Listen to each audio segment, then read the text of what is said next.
Hey, what is up? Today we are going to talk about how to find a good, reputable contractor that you can trust. All right, here we go. We've got 6 tips for finding a great contractor, one that you can rely on. I have a handy little acronym for it. I call it the dollar method. You know, a dollar. So D-O-L-L-A-R. Let's get into it.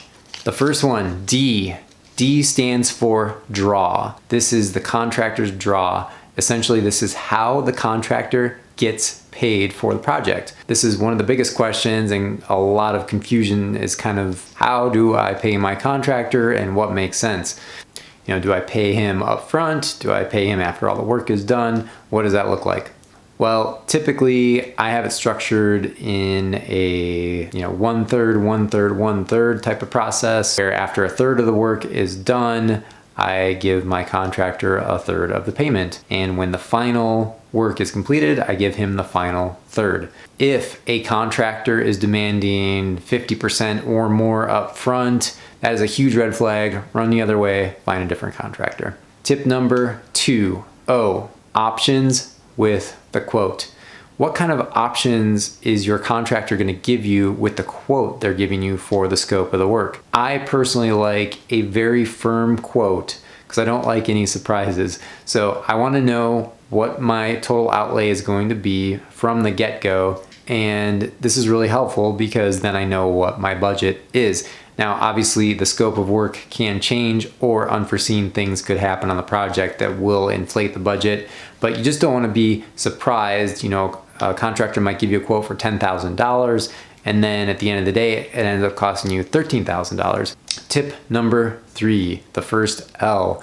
L stands for look at their work. You'd be surprised how many people never look at the contractor's work ahead of time. How can you expect to know what the quality is going to be if you haven't seen what they've actually done? So I know this is a little more work up front, but if they're proud of their work and they're okay with you seeing it, you should be able to get into a prior project or maybe a current project. Maybe they have a website or a Facebook page that has pictures or video of their work. This is super important, guys. If you don't know the quality of their work, you can't work with them.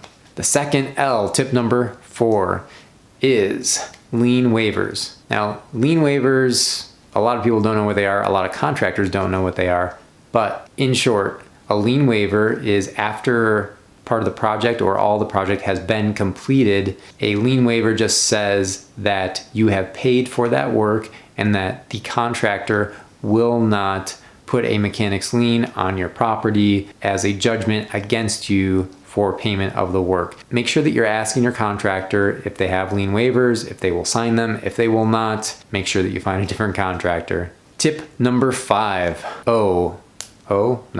Tip number 5, A, administrative strength. I think this is one of my most important criteria for a contractor because I am myself administratively weak.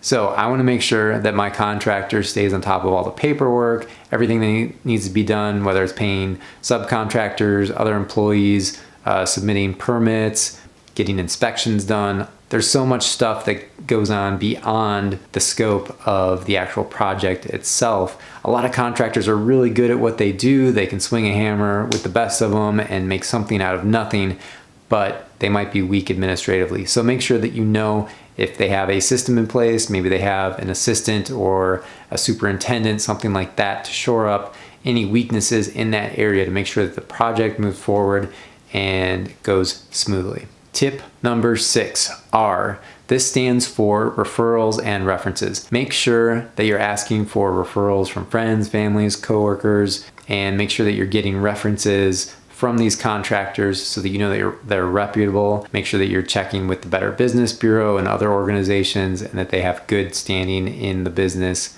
community. Hey, if you are a new or aspiring real estate investor, I'm here to help you level up your investing game. Please consider subscribing, like this video, drop a comment below. Let me know your stories. I'm sure you all have a story of working with a contractor, good or bad. I would love to hear it. And I will see you in the next video.